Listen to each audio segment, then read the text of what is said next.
कहते हैं सच्चा प्यार हमेशा अधूरा होता है। देवदास और पारो की कहानी भी कुछ ऐसी ही है।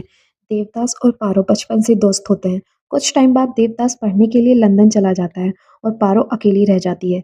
10 साल के बाद जब देवदास वापस आता है तो वो सबसे पहले पारो से मिलने जाता है और उनकी दोस्ती प्यार में बदल जाती है। पारो की माँ को ये बात पता होती है, इसलिए पारो की माँ पारो का रिश्ता लेकर देवदास के घर जाती है, लेकिन देवदास के घर वाले इस शादी के लिए मना कर देते हैं और बोलते हैं कि वो अपने लड़के की शादी ऐसे नीच घराने में नहीं करेंगे। पारो की माँ के समझाने पर भी वो नहीं मानते। फिर पारो की माँ पारो की शादी एक अमीर घर में तय कर देती है और देवदास भी गुस्से में अपना घर छोड़कर एक कोठे पर चला जाता है, पारो को भूलने के लिए। फिर उसे रियलाइज़ होता है कि वो पारो के बिना रह ही नहीं सकता और वो पारो के घर वापस जाता है, लेकिन तब तक बहुत देर हो चुकी होती है। पारो की बारात उसके घर पे खड़ी होती है।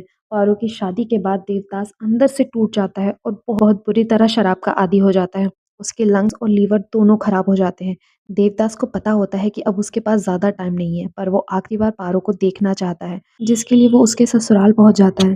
जब रास्ते में उसकी तबीयत बहुत खराब हो जाती है, वो पारो के घर के बाहर ही पड़ा होता है। जब पारो को ये बात पता चलती है कि उसके घर के बाहर पड़ा इंसान देवदास है, तो वो भागी-भागी उससे मिलने के लिए जाती है, पर पारो का घर से बाहर जाना बिल्कुल बंद होता है और आखिरी बार वो एक दूसरे को बस देख ही पाते हैं और देवदास अपना दम तोड़ देता है।